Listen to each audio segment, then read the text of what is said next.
ত্যাগী নেতা কর্মীদেরকে বিএনপির পক্ষ থেকে যেন মনোনয়ন দেয়।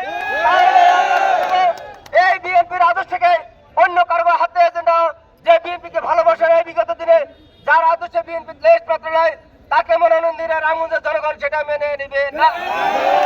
এই বলে আজকের এই প্রচার অভিযানে যারা যোগদান করেছেন সকল রামগঞ্জের বিএনপি একটা আদর্শিক দল হিসাবে প্রতিষ্ঠিত ছিল বিগত দিনে।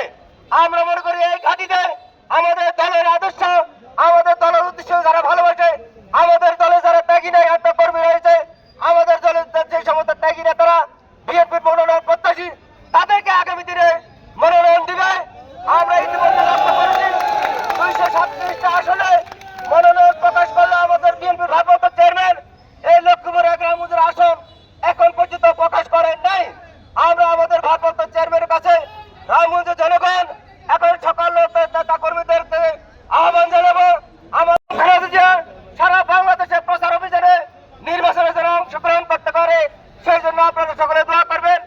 আরো দোয়া করুন বিএনপির ভারপ্রাপ্ত চেয়ারম্যান, আগামী রাষ্ট্রনায়ক বিএনপির ভারপ্রাপ্ত চেয়ারম্যান যারা তারেক রহমান যেন বাংলাদেশে এসে সশরীরে বাংলাদেশের জনগণের জন্য গণতন্ত্রের জন্য বিগত দিনে যেমনিভাবে আন্দোলন সংগ্রামে নেতৃত্ব দিয়েছে আমাদের নেতা বিএনপির ভারপ্রাপ্ত চেয়ারম্যান যারা তারেক রহমান বাংলাদেশে এসে যেন এই গণতান্ত্রিক ভাবে বাংলাদেশে প্রতিষ্ঠানের রূপ দেওয়ার জন্য আগামী জাতীয় সংসদ নির্বাচনে যারা অংশগ্রহণ করতে পারে, প্রচারণা অংশগ্রহণ করতে পারে সেই জন্য আপনারা দোয়া করুন সকলেই।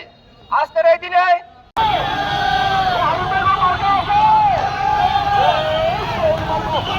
স্মরণ করে